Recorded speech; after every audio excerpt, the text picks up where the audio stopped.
Hello అండి. అందరికీ నమస్కారం. Welcome to MMA class kitchen. ఈరోజు నేను చూపించబోయే రెసిపీ చాక్లేట్ కేక్ అనమాట. అవెన్ లేకుండా ఎగ్‌లెస్ కేకు ఈ వీడియోలో ఎలా చేయాలో నీట్‌గా, క్లీన్‌గా అన్నీ చూసేద్దాం రండి. ఈ చాక్లేట్ స్పాంజీ కేక్‌ని ఇంట్లో ఎలా చేసుకోవాలో సింపుల్ వేలో చెప్తాను. ఇంకా చాక్లేట్ కేక్ ప్రాసెస్ చూద్దామా? ముందుగా ఒక బౌల్ తీసుకొని అందులో half cup plus 2 table spoon దాకా షుగర్ యాడ్ చేసుకొని, షుగర్ తక్కువగా ఉండాలి అనుకునే వాళ్ళకి హాఫ్ కప్పు షుగర్ సరిపోతుంది. ఇప్పుడు హాఫ్ కప్పు కర్డ్ యాడ్ చేస్తున్నాను.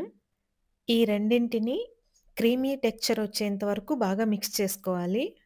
మినిమమ్ అన్న 4-5 మినిట్స్ దాకా మిక్స్ చేసుకోవాలి. ఇలా క్రీమీ టెక్స్చర్ వచ్చేంత వరకు మిక్స్ చేసుకున్న తర్వాత ఇప్పుడు ఇందులో 1/3 కప్ దాకా ఆయిల్ యాడ్ చేస్తున్నాను. ఇది కాస్త కొద్దిగా విస్కర్ తీసుకొని ఇలాంటి విస్కర్ ఉన్న విస్కర్‌తో మిక్స్ చేసుకోవచ్చు. లేదా స్పూన్‌తోనే మిక్స్ చేసుకోవచ్చు. ఇలా మిక్స్ చేసుకున్న తర్వాత ఇందులో ఒక జల్లెడ పెట్టి 1 కప్ 2 టేబుల్ స్పూన్ దాకా మైదా యాడ్ చేసుకోవాలి. ఈ మైదా ప్లేస్‌లో వీట్ ఫ్లోర్ కూడా యాడ్ చేసుకోవచ్చు. ఇప్పుడు ఇందులో 1/4 కప్ కోకో పౌడర్ యాడ్ చేస్తున్నాను. ఇప్పుడు ఇందులో 1 టీ స్పూన్ దాకా బేకింగ్ పౌడర్ యాడ్ చేసుకొని, ఆ తర్వాత half teaspoon baking soda add చేయాలి. డ్రై ఇంగ్రీడియెంట్స్ అన్నీ వేసిన తర్వాత జల్లించుకోవాలి. నేనిక్కడ జల్లెడలోనే మిక్స్ చేసుకుంటూ స్పాచులాతో జల్లించుకుంటున్నాను. బౌల్ చిన్నదిగా ఉంది కాబట్టే ఈ ప్రాసెస్‌లో చేస్తున్నా. ఇలా జల్లించుకున్న తర్వాత ఇప్పుడు ఈ డ్రై ఇంగ్రీడియెంట్స్ మొత్తం కలిసేలాగా స్లోగా తిప్పుతూ మిక్స్ చేసుకోవాలి. ఇలా మిక్స్ చేస్తున్నప్పుడు ఈ స్పాచులాతో ఈ డోని మరీ ఎక్కువ తిప్పాము అంటే స్పాంజీ కేక్ రాదు. ఎక్కువ దగ్గర పడిపోయి గట్టిగొస్తది కేక్. ఇప్పుడు ఇందులో హాఫ్ కప్ మిల్క్ తీసుకొని కొద్ది కొద్దిగానే యాడ్ చేసుకుంటూ మిక్స్ చేసుకోవాలి. ఇప్పుడు మనం తీసుకున్న ఈ మెజర్‌మెంట్స్‌కి హాఫ్ కప్ మిల్క్ అయితే సరిపోతాయి. కరెక్ట్ కన్సిస్టెన్సీ వస్తుంది. కేక్ మిక్స్చర్‌ని ఎంత బాగా మిక్స్ చేస్తే అంత బాగా కేక్ స్పాంజ్ కేక్ రెడీ అవుతుంది. సో, మనం వేసే ఇంగ్రీడియెంట్స్‌తో పాటు మనం మిక్స్ చేసే విధానం పైనే ఆధారపడి ఉంటది. మనం గనక కరెక్ట్ ఇంగ్రీడియెంట్స్ యాడ్ చేసి మిక్స్ చేస్తే ఇంత గ్లాసీ టెక్స్చర్ వస్తుంది.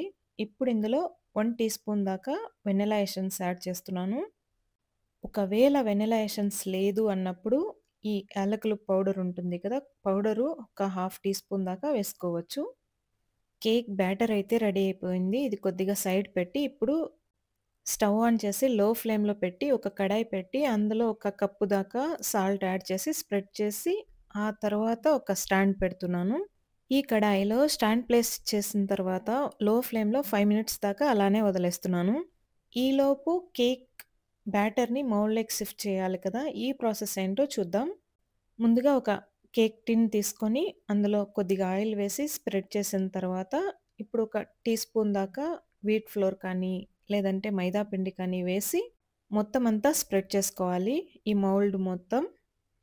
మిగిలిన ఈ పిండిని పక్కకు తీసి ఇదే మౌల్డ్‌లోకి మనం ప్రిపేర్ చేసి పెట్టుకున్న చాక్లేట్ బ్యాటర్‌ని ఇందులో షిఫ్ట్ చేసుకోవాలి. ఎంత బావుంది కదా! చూడ్డానికి ఈ చాక్లేట్ బ్యాటరు అలానే తినేద్దామనేంత బావుంది గ్లాసీ లుక్‌లో. చాక్లేట్ బ్యాటర్‌ని మౌల్డ్‌లోకి షిఫ్ట్ చేసిన తర్వాత ఈ టిన్నుని ఒక 3-5 టైమ్స్ దాకా ట్యాప్ చేయాలి. ఇలా వీడియోలో చూపిస్తున్నట్టుగా ఇలా ట్యాప్ చేసుకున్న తర్వాత ఇప్పుడు ప్రిపేర్ చేసుకున్న ఈ టిన్నుని తీసుకెళ్ళి కడాయిలో స్టాండ్ పైన ప్లేస్ చేసి మూత పెట్టి 40-45 మినిట్స్ దాకా ఉడికించుకోవాలి కేక్‌ని. ఆల్రెడీ మనం స్టవ్ పైన పెట్టాం కాబట్టి కడాయి కాలుతుంది. జాగ్రత్తగా ఈ టిన్‌ని తీసుకెళ్ళి స్టాండ్ పైన ప్లేస్ చేయాలి. అలా జాగ్రత్తగా ప్లేస్ చేసిన తర్వాత స్టాండ్ పైన ఇప్పుడు మూత పెట్టి 40-45 మినిట్స్ దాకా బేక్ చేస్తే ఇంత అద్భుతమైన చాక్లేట్ కేక్ రెడీ అయిపోతుంది. చూసారా కేక్ ఎంత బాగా ఉడికిందో? ఇప్పుడు కేక్ రెడీ అయిపోయింది కదా! ఈ టిన్ తీసి పక్కన చల్లారేంత వరకు పక్కన పెట్టి, ఈ కేక్ కాస్త చల్లారిన తర్వాత విప్డ్ క్రీమ్‌తో కానీ, లేదంటే చాక్లేట్ గనాచీతో కానీ కేక్‌ని డెకరేట్ చేసి మనకెలా కావాలంటే అలా చేసుకోవచ్చు. కేక్ అయితే చల్లారిపోయింది. ఇప్పుడు డీమౌల్డ్ చేస్తున్నాను నేను. డీమౌల్డ్ చేసుకున్న ఈ కేక్‌ని ప్లేట్‌లోకి షిఫ్ట్ చేసుకొని, ఆ తర్వాత ట్యాప్ చేసి మరీ స్లోగా తీయాలి. జస్ట్ మనము ఈ బటర్ పేపర్ వేయలేదు కాబట్టి, జస్ట్ ఫ్లోర్‌తోనే స్ప్రెడ్ చేసాం కాబట్టి, స్లోగా తీయాలి కేక్‌ని. చూసారా కేక్ ఎంత బాగా ఉడికిందో? ఈ స్పాంజీ కేక్‌ని మనమిప్పుడు గనాచేతో డెకరేట్ చేద్దాం. ఈ ఫ్రెష్ క్రీమ్‌కి నేను వాడినది white chocolate, dairy milk and fresh cream వాడాను. హాట్ ఫ్రెష్ క్రీమ్ వాడాను. హాట్ ఫ్రెష్ క్రీమ్‌లోకి ఈ వైట్ అండ్ ఏ చాక్లేట్ ఉంటే బ్రౌన్ కలర్‌లో ఆ చాక్లేట్ యాడ్ చేసిన తర్వాత ఒక 5 మినిట్స్ దాకా వదిలి మిక్స్ చేసి ఒక 30 మినిట్స్ రిఫ్రిజిరేటర్‌లో పెడితే ఈ గనాచే రెడీ అయిపోతుంది. ఇంకొద్దిగా థిక్‌గా కావాలనుకుంటే ఇంకో 30 మినిట్స్ ఎక్స్‌ట్రా పెట్టి ఆ తర్వాత బయట తీసి ఇలా డెకరేషన్ చేసుకోవచ్చు. ఇంతేనండి. ఇంత సింపుల్‌గా ఉండే చాక్లేట్ గనాచే కేకు మీరు కూడా ట్రై చేసి ఎలా ఉందో నాకి కామెంట్ సెక్షన్‌లో చెప్పండి. ఈ రెసిపీ గనక నచ్చితే మీకు లైక్ చేయండి. Thank you so much.